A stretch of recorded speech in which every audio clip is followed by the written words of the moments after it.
ओम श्री साई राम। 29 अप्रैल 1992 को साई श्रुति कोडाई कोनाल में भगवान श्री सत्य साई बाबा के दिव्य प्रवचन में स्वामी कहते हैं, ईश्वर के प्रति प्रेम ही सच्चा प्रेम है। माँ धैर्य और सहनशीलता के प्रतीक होती है। वह 9 महीने तक बच्चे को अपने गर्भ में धारण करती है और उसके लिए अपना जीवन तक निछावर करने को तैयार रहती है।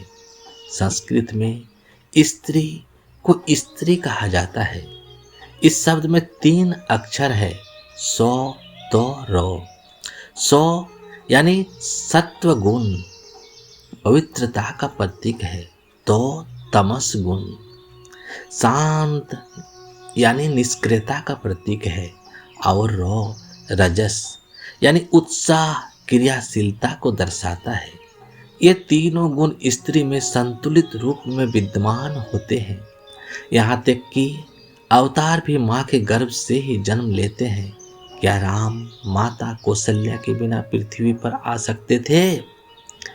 क्या कृष्ण माता देवकी के बिना जन्म ले सकते थे? केवल माँ का प्रेम ही सच्चा और पवित्र होता है। सांसारिक प्रेम को प्रेम नहीं कहा जा सकता, यह अनुराग है। अनुराग और प्रेम में बहुत बड़ा अंतर है। अधिकांश सांसारिक संबंध अनुराग की श्रेणी में आते हैं।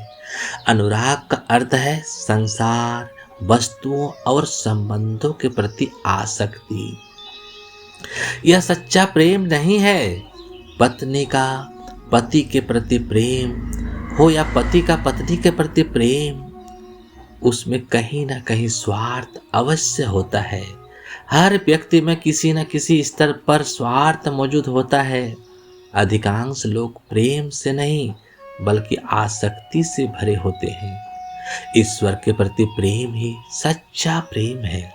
अनुराग संसार की वस्तुओं से जुड़ा होता है, जबकि प्रेम ईश्वर से जुड़ा होता है। पहला पदार्थ यानी भौतिक है और दूसरा परार्थ यानी आध्यात्मिक। मनुष्य का संपूर्ण जीवन इस 2 अक्षरों वाले शब्द प्रेम पर आधारित है। गोपिकाएं सच्ची प्रेम का सर्वोत्तम उदाहरण है, क्योंकि उनके हृदय पूर्ण रूप से कृष्ण को समर्पित थे।